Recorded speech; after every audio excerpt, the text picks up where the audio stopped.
Es así. Porque este plano no está hecho para nosotros. No nos corresponde. No es nuestro medio ambiente natural. No es el hábitat original del alma. El alma es espiritual. Su lugar de origen es la espiritualidad. Nosotros ahora estamos atravesando esta experiencia material. Y la única forma de atravesarla es volviéndonos espirituales en todos los aspectos de la vida. Que es lo que Krishna dice en el Bhagavad Gita. Gunamai, Mamamai, esta energía es mía. No la vas a superar. Esta contracorriente, vos, de cabeza dura, no la vas a ganar. Durbala, dice Krishna. Es muy difícil. Muy difícil. Pero en ese mismo verso, Krishna, muy misericordiosamente, como es el Padre amoroso eterno que tenemos, nos da la solución de cómo hacerlo. Entonces nos dice, en vez de seguir dándote la cabeza contra la pared, ¿por qué no detenés ese acto inconsciente y me mirás a mí y te dedicas a mí? Y te conectás conmigo. Y yo que soy el amo de todo esto, te hago pasar el charco rápidamente. No. Confirmado. ¿No tienen un amigo que, por ejemplo, tenga un tipo de posición? No digo una gran posición. Supongamos, no sé, es boletero en un cine. ¿No te va a hacer pasar gratis? Sí, te va a hacer pasar gratis. Obvio. ¿O no? ¿No tienen un amigo así que tiene algo que la mayoría de la gente tiene que pagar o hacer cola para, pero como él es tu amigo, te lo entrega así automáticamente, espontáneamente? Todos tenemos esas experiencias, ¿o no? Yo dije lo del cine porque cuando éramos más chicos, el padre de un amigo mío era boletero en el cine Atlas, que ahora es un teatro. Y íbamos a ver películas gratis. ¿Por qué? Porque su hijo era mi amigo y él era el boletero. ¿Y vamos a pagar? No vamos a pagar. Es natural. Es natural. Él tiene la posibilidad de hacernos pasar gratis. Pasábamos gratis. Krishna tiene todas las posibilidades. Es el Ser Supremo. Tiene infinitas posibilidades. Imagínense si nosotros no vamos a poder mejorar nuestras vidas o solucionar cualquier problema si nos entregamos a Él. Es una deducción lógica, completamente lógica. Para continuar, me gustaría leer algunos versos del Bhagavad Gita donde se habla sobre el Bhakti, ya sea en las palabras de Krishna o en las palabras de Srila Prabhupada. Me los traje anotados porque mi memoria no es muy brahmínica. Es claramente una memoria de Kali Yuga. Entonces primero vamos a ver, en el Bhagavad Gita, dicho sea de paso, hay 2 capítulos donde Krishna específicamente habla del Bhakti, que son el capítulo número 9 y el capítulo número 12. Son 2 instancias en este diálogo donde Krishna y Arjuna se detienen para profundizar en este tema. Y durante muchos versos, ya sea en el capítulo número 9 como en el capítulo número 12, específicamente hablan del Bhakti Yoga. Pero como no me gusta hacer las cosas fáciles, me vamos a leer de otros capítulos. Porque todo el libro, todo el texto, es un manual de Bhakti Yoga. ¿Hay alguien acá que va a empezar yoga con nosotros? No. Ninguno, no. Nosotros el sábado... ¿Usted? Oh, ¿su nombre es? Belén. ¿Qué tal? ¿Cómo le va? Un fuerte aplauso para Belén. ¿Usted va a ser nuestra alumna de yoga, el profesor de yoga? Y Viviana está haciendo yoga con nosotros. Sí, perfecto. El anzuelo funciona. A partir de la semana que viene, Belén, cuando empieces con nuestro profesorado, yo voy a ser uno de tus docentes. No sé si es para bien o para mal, pero me vas a tener como maestro durante un año. Y yo voy a dar la parte de filosofía del yoga. Y uno de los libros de cabecera que te voy a pedir que leas es el Bhagavad Gita. No te asustes por el tamaño, porque vamos a ver específicamente algunos capítulos. Pero este es un manual de yoga. ¿Sí? Y en este manual Dios presenta los 4 caminos del yoga que existen, o las 4 formas que tenemos para vincularnos con Él. Uno, a través de actividades religiosas, se llama karma yoga. Otro a través del estudio de escrituras religiosas, eso es Jnana Yoga. Otro a través de la meditación o la introspección, buscando a Dios en el corazón, eso es Dhyana Yoga, que ese es el rubro del Hatha Yoga. Sí, el Hatha Yoga se encuentra dentro de esta categoría, Dhyana Yoga. Y el último escalón, que es conocido como la perfección del yoga, porque reúne los caminos anteriores y agrega un valor agregado, es el Bhakti Yoga, del que estamos hablando ahora, el de la espiritualidad. Porque el yoga tiene como meta última el vínculo con Dios. Yoga significa eso, unión. Eso lo vamos a ver en la primera clase. ¿Qué significa yoga? Vos vas a ir ya aprendida a la primera clase, está bueno. Vamos a hacer una cosa, vos podés levantar la mano y yo no digo nada que estuviste acá y vos podés decir todas las respuestas a mis preguntas el primer día y todos tus compañeros van a decir, oh, mira lo que sabe Belén. Hacemos un, es nuestro secreto. Yoga significa unión o vínculo. Y tenemos esta palabra incluso en el castellano moderno. Por ejemplo, en una palabra que se conoce como cónyuge. En la palabra cónyuge está la raíz yug, que es el origen de yoga. Y un cónyuge, para aquellos que están casados, es una persona que está unido a uno. ¿O no, chicos? Sí. El yugo.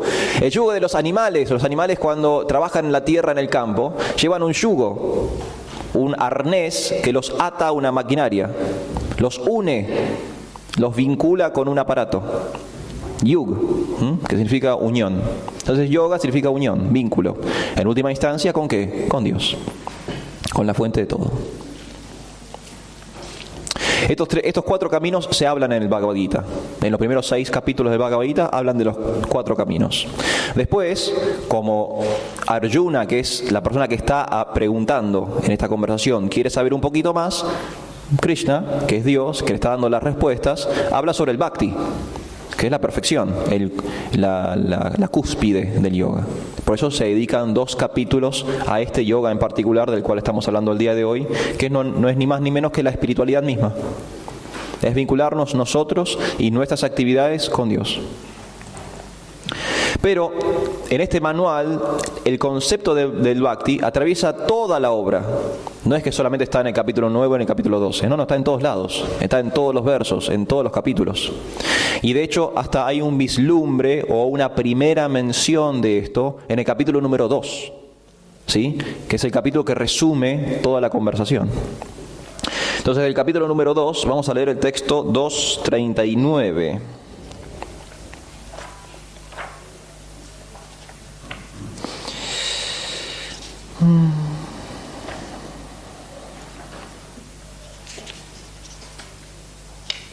Es muy interesante el Bhagavad Gita porque si uno lo estudia en profundidad, puede ver cómo cada tanto se generan como sets o conjuntos de versos que hablan de una cosa. Por ejemplo, es muy común en el Bhagavad Gita que cada 10 versos se repita algo. No sé si se dieron cuenta de eso. Por ejemplo, ahora vamos a leer del 2.29, pero en el 2.49 también se habla de Bhakti. Muy interesante. Y eso pasa en muchos versos del Bhagavad Gita. Es una fórmula pedagógica que Dios ha elegido para poder tener esa relación de maestro-discípulo con su querido amigo Arjuna, ¿no? Cada tanto le repite. Eso en psicología se llama refuerzo positivo. ¿Conocen algo de psicología? El refuerzo positivo. Los padres usan el refuerzo positivo muy a menudo. Yo tengo una hija bebé ahora de 2 años y, por ejemplo, ella constantemente hace algo y mira. Claro, porque está buscando el refuerzo positivo, si puede seguir haciéndolo o ¿no? Entonces, si uno sonríe, asienta con la cabeza, le hace así o lo que sea, ella sigue. ¿No? Y uno frunce el ceño, digo como que hace que no hay un refuerzo positivo, ella se detiene, en el mejor de los casos. En sus mejores días se detiene. Pero ese es el refuerzo positivo, ¿no? Entonces, por ejemplo, en la vida espiritual hay muchos refuerzos positivos. De hecho, Krishna en el Bhagavad Gita le da a Arjuna refuerzos positivos todo el tiempo. el famoso verso, abandona toda variedad de religión y tan solo entrégate a mí, no temas, yo te protegeré, es un refuerzo positivo. Le está diciendo a Arjuna, tírate a la pileta, hace algo que no estabas pensando hacer, que yo te voy a cuidar. Es un refuerzo positivo. O cuando Krishna dice, supongamos, los que me ofrendan con amor y devoción vuelven a mí, eso es un refuerzo positivo. Está haciendo una promesa que no es cualquier promesa, no es una promesa en el plano de la materia, porque esa promesa la hace Dios. Dios es eterno, su promesa, ergo, es eterna. Es un muy fuerte refuerzo positivo para nosotros. Saber que el proceso que estamos emprendiendo es un proceso avalado por Dios mismo. ¿No? Muy fuerte. En el 2.39, Krishna hace una mención del Bhakti y lo une a otro concepto que es muy interesante. Lo une al concepto de buddhi, de inteligencia espiritual. Hago la aclaración de que buddhi significa inteligencia espiritual. Es una inteligencia iluminadora. Sí, de ahí el nombre de Buda, el iluminado. Buda significa el iluminado. Buda no se llamaba Buda, Buda es un título. Es como un nombre especial que se le dio a Siddhartha Gautama. Y él es merecedor de ese título porque él se iluminó, obtuvo el conocimiento trascendental a través del buddhi, una inteligencia espiritual. Buddhi es diferente a jnana. Jnana es conocimiento o inteligencia. Y puede ser material, de hecho es material. Hay un pasatiempo de Prabhupada que él explica esta diferencia. Prabhupada estaba de regreso en la India con sus discípulos y estaba dando una clase en un lugar y estaba la ventana abierta y hacía mucho calor porque es la India. Y estaba Prabhupada en un vyasana, al costadito había una mesa con frutas. Y Prabhupada estaba dando la clase y salta un mono por la ventana, pica en el piso, cae en la mesa, agarra una fruta, velocidad luz, pica en el piso, se va por la ventana. Y todos, wow, ¿qué pasó? Imagínense ahora de repente pasa un animal así, ¿no? Por el loft. Y Prabhupada detuvo la clase y elogió la inteligencia del mono. Dijo, ese mono es muy inteligente. ¿Por qué? Porque claro, explicó que en vez de tener que subirse a un árbol y de hacerse de su alimento, lo vio ahí, al alcance de la mano, el humano ya había hecho el trabajo, fue el mono y lo tomó. Pero eso es inteligencia en el plano material. Porque el mono fue inteligente para procurarse su alimento, pero no tiene la posibilidad o la herramienta cognitiva del buddhi, de una inteligencia que lo vincule con la espiritualidad. No lo tiene por sus limitaciones, por sus condicionamientos. El mono no va a poder estudiar las escrituras, no va a poder cantar mantras. Esa banana, que seguramente estaba ofrecida, él por su propia cuenta no la podría dar a Dios. Él no lo podría hacer él personalmente. Entonces el animal es inteligente. Los animales son inteligentes en un nivel material.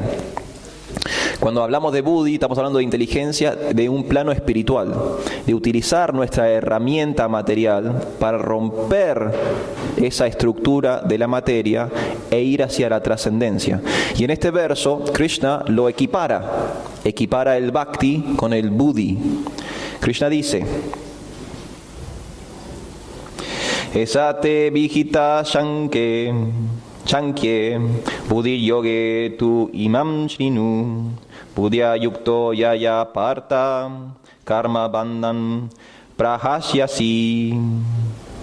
Acá aparecen unas palabras muy interesantes que ahora vamos a analizar. Pero primero voy a leer la traducción que dice: hasta aquí te he descrito este conocimiento a través del estudio analítico. Ahora escucha la explicación que voy a dar de ello en términos del trabajo que se realiza sin resultados fruitivos. Oh hijo de Prita, cuando actúes con esa clase de conocimiento, podrás liberarte del cautiverio de las obras. Ese conocimiento analítico es la palabra Sankhya, que aquí aparece como Sankhye. Sankhya en sánscrito literalmente significa contar o enumerar, ¿sí? Las ciencias fácticas que nosotros conocemos, por ejemplo la biología, la matemática, etcétera, etcétera, etcétera, la física, son Sankhya, ¿sí? Son aspectos del saber que analizan el mundo material que nos rodea. La biología, la medicina, la física, las matemáticas. Lo que nosotros conocemos como ciencias fácticas o ciencias duras. Que, como dijimos al comienzo, como ciencia, ¿a qué se dedican? A categorizar. Agarran el todo, lo desmenuzan en pequeñas partes y analizan el todo. Ese es el conocimiento analítico del cual habla Krishna en este verso. Sankhya. Krishna dice que se puede llegar a la misma conclusión a través del Buddhi Yoga. A través de la unión yoga del Buddhi, de la inteligencia espiritual. Y eso va a dar algo que Krishna dice en su traducción, Prabhupada lo define como un trabajo que se realiza sin resultados fruitivos. ¿Qué es ese trabajo? Servicio devocional, es Bhakti. Y para aclararlo, Krishna dice que podría librarnos del cautiverio de las obras, que en sánscrito ese cautiverio se llama karma bandhanam. Muy interesante. Hay una forma material de entender el mundo. Y lo podemos entender, dice Krishna. De esa forma se puede entender. Hay una forma espiritual de entender el mundo. Krishna los pone en el mismo nivel. La gran diferencia es que la forma material nos ata a la materia. La forma espiritual nos libera de la materia. Muy interesante. Prabhupada hace hincapié en esta diferencia en su significado. No voy a leer todo el significado porque es un significado largo, pero ustedes lo pueden leer en sus casas. Les explico más o menos de qué va. La primera parte del significado, él habla sobre Prabhupada habla sobre el Sankhya. Voy a leer solo la primera oración para que entendamos cómo Prabhupada define Sankhya. En el Nikuti, o el diccionario védico, Sankhya significa aquello que describe las cosas en detalle. Y Sankhya se refiere a aquella filosofía que describe la verdadera naturaleza del alma. Entonces Prabhupada, que es una persona espiritual, entiende al Sankhya o a la materia como algo que nos puede dar información sobre el espíritu. Muy interesante. Un paradigma nuevo. En esta primera parte del significado, Prabhupada habla sobre Kapila, de los dos Kapilas que hubo, ¿sí? Porque hubo un Kapila materialista y hubo un Kapila espiritual, que no era ni más ni menos que Dios mismo. Entonces Kapila era un gran científico, confirmado. En cualquiera de las dos órdenes. Había un Kapila en la antigüedad, que era un matemático, un científico, un astrónomo increíblemente erudito, pero que era materialista, que no creía en Dios, pero que su ciencia era perfecta, su ciencia material era perfecta. Después vino otro Kapila, que era la mismísima personalidad de Dios, Krishna como el científico perfecto. Y este Kapila sí era espiritual y llegaba a las mismas conclusiones que el otro Kapila, pero con el valor agregado de la trascendencia. Entonces, como Krishna explica en el Bhagavad Gita, en este verso que acabamos de leer, y como Prabhupada refuerza en su significado, Bhakti es Buddhi, la devoción es inteligencia espiritual. Si nosotros tenemos el privilegio de hacer servicio devocional, nos volvemos más inteligentes que el común de las personas. Se nos refina nuestra inteligencia. Pensamiento elevado, como decía Prabhupada. Interesante. Y esto se logra a través del estudio analítico de las cosas, que es lo que dice Krishna en el Bhagavad Gita. En la segunda parte de ese significado hay unas aclaraciones que me gustaría leer. Esto es Prabhupada, significado dado por su divina gracia C. Bhaktivedanta Swami Srila Prabhupada Ki Jai. Así pues, el Buddhi Yoga que se menciona en este verso es el servicio devocional del Señor. Y la palabra Sankhya que se menciona aquí no tiene nada que ver con el Sankhya Yoga ateo anunciado por el impostor Kapila. Entonces acá estamos entendiendo que hay dos formas analíticas de entender el mundo. Hay una forma analítica atea y una forma analítica espiritual. La forma analítica atea nos va a mantener atados a la materia. La forma analítica espiritual nos va a liberar de la materia. Es interesante este concepto porque nosotros, no sé si ustedes se dieron cuenta, pero que todas las herramientas de emancipación que usamos son materiales. Pero hay algo en nuestra práctica que es un más allá. Hoy hablamos de ofrecerle una flor al Señor. No sé ustedes, pero todas las flores que le ofrecí yo a Krishna en toda mi vida son todas materiales. Todas. No hubo una sola flor que le ofrecí al Señor que fuera trascendental. ¿Qué es lo que espiritualiza esa flor? El acto del amor. La entrega, la ofrenda. Se vuelve espiritual la flor se vuelve espiritual. Pero no es espiritual per se. Primero era materia, después de un proceso se espiritualizó. ¿Cuál es el proceso? Bhakti Yoga. Y con ese proceso yo hago que mi vida sea un éxito. Porque no habría diferencia entre el mundo espiritual y mi vida. Porque cuando voy al mundo espiritual, ¿qué voy a hacer en el mundo espiritual? ¿Qué piensan ustedes que hacemos en el mundo espiritual? ¿Qué hacemos en el mundo espiritual? Porque todos quieren ir al mundo espiritual. ¿A qué quieren ir al mundo espiritual? ¿A qué? A servir a Krishna, que es lo mismo que ya estamos haciendo acá.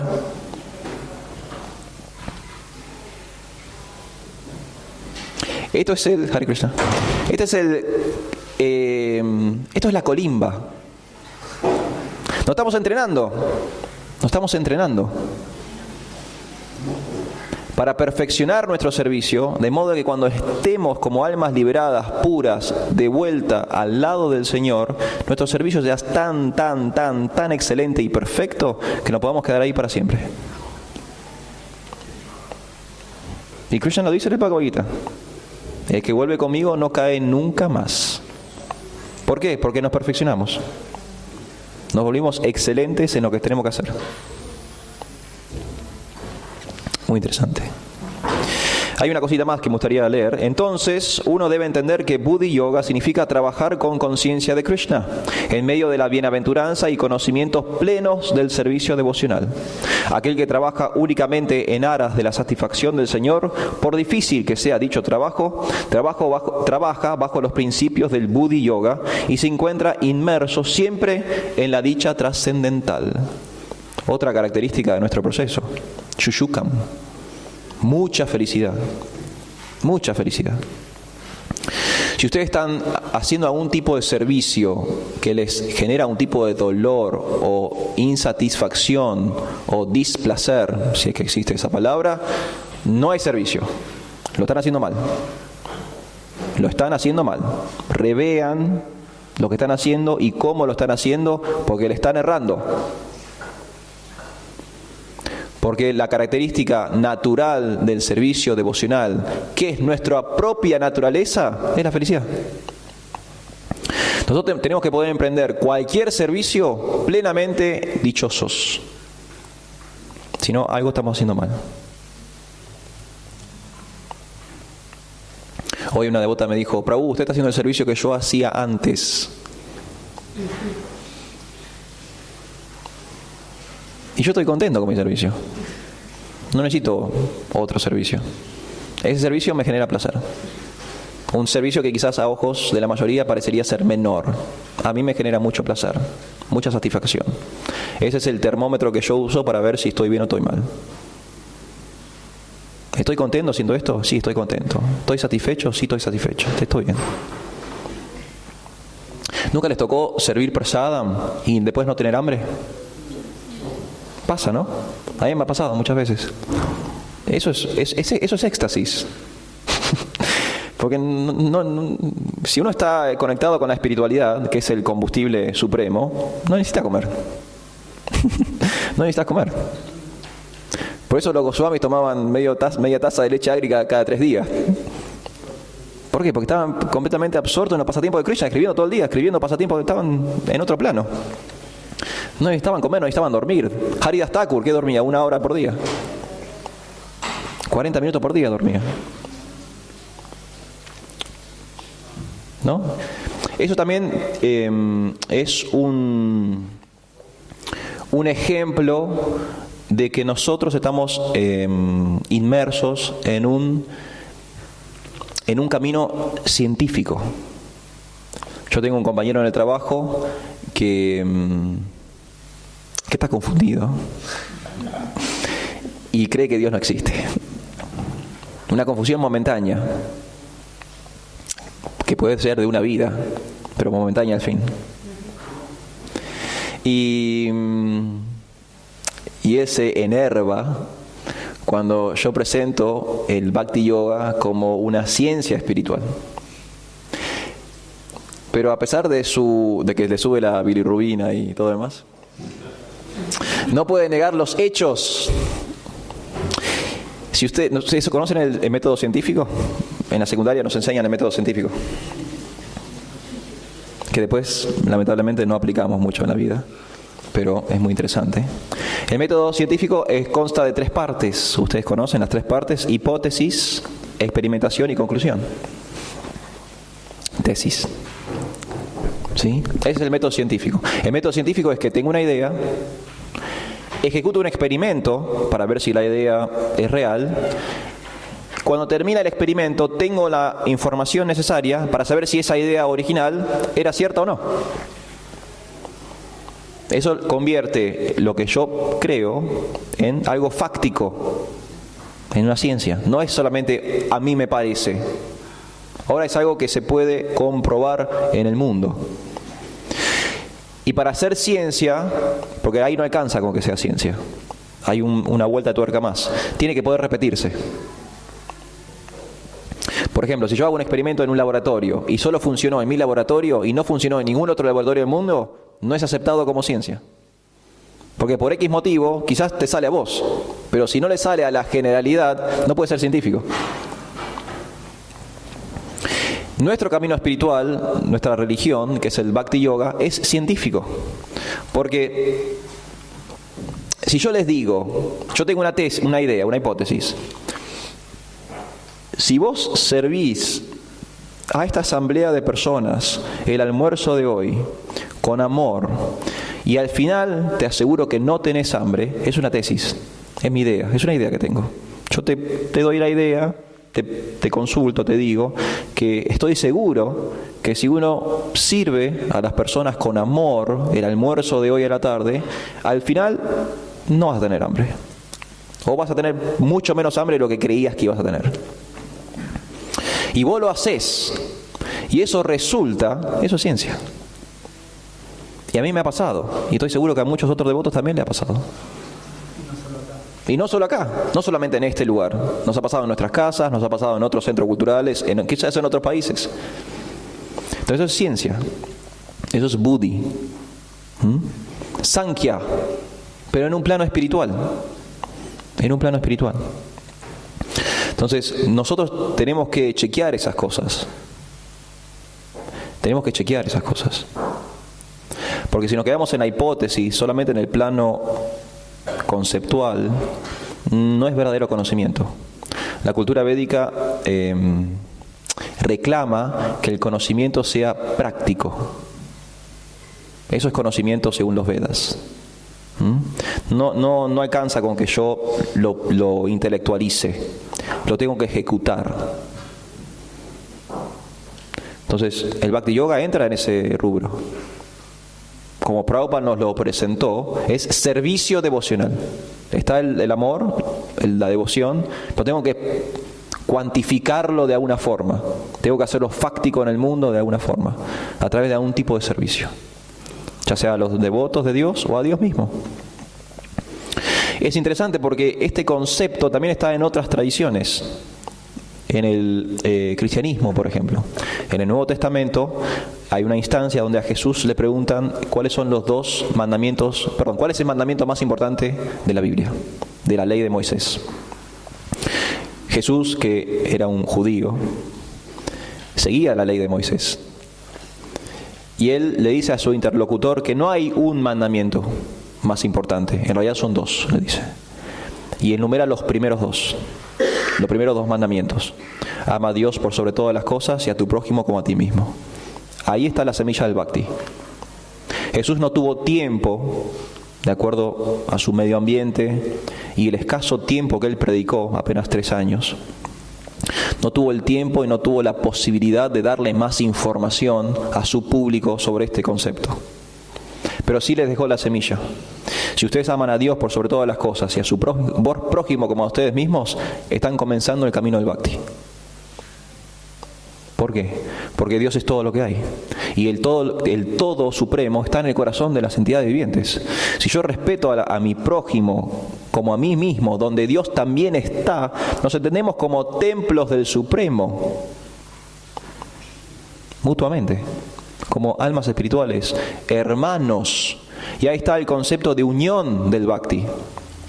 Este concepto también se habla en el Bhagavad Gita.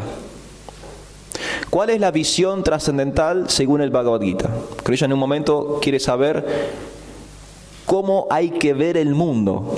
Y se lo pregunta a Krishna, Krishna, ¿cómo tengo que ver el mundo? Y Krishna le dice que el verdadero sabio es aquel que ve a Dios en todas las cosas. En el perro, en el come perro, en el elefante y en el brahmana, en todo. Eso es Bhaj, unión en amor. Donde mi prójimo no es mi unidad de placer o la unidad que a mí me genera un tipo de ganancia. Por ejemplo, Krishna Priya el otro día me contó de una persona que está siendo esclavizada en la ciudad de Mar del Plata. Aunque ustedes no lo crean, la esclavitud en el siglo XXI aún existe. No se erradicó la esclavitud, existe. Lo único que cambió de forma.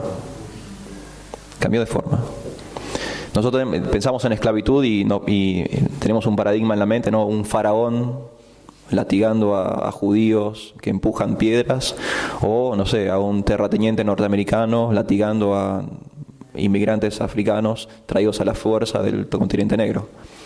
Pero esa esclavitud quizás no exista hoy en día como forma, pero concepto sí. Como concepto sí. Esa persona que hace eso a otra persona hoy en día no tiene esta visión espiritual. Porque no está reconociendo al prójimo en una unidad. No lo está reconociendo. Por eso, por ejemplo, en Norteamérica, en el Norteamérica colonial, los esclavos eran mercancía. Se compraban, como uno puede comprar una mesa, una silla. Uno iba al mercado, compraba una mesa, una silla y un negro. Y se lo llevaba para la finca.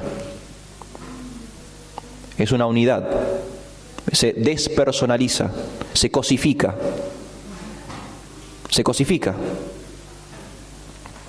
Se materializó. No es una jiva, no es un alma espiritual, es una cosa. Se rompe, compro otra.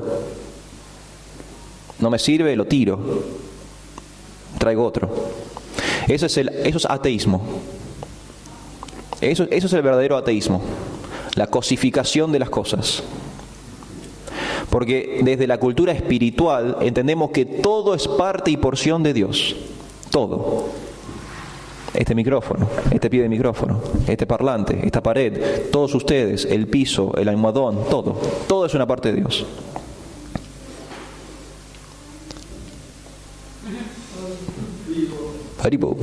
Si yo cosifico las cosas, le quito su divinidad. Por lo tanto, ateísmo. Ateo, no Dios. ¿Y por qué yo cosifico cosas? Para disfrutar sin culpa. Eso que se llama falso ego. Falso ego. Es falso, no es real. Es mentira. Maya.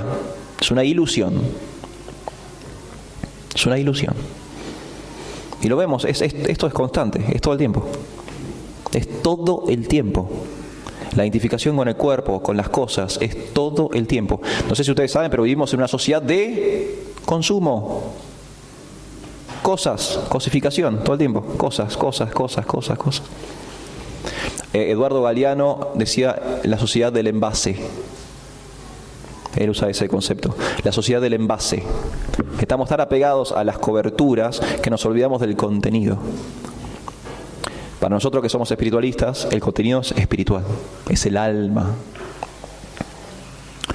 ¿Me permiten leer algunos versos más? Sí. Voy a mantener mi propio tiempo, el tiempo instaurado por mí mismo. Prometo llegar. Voy a leer ahora del 10:10, un capítulo llamado La opulencia del absoluto.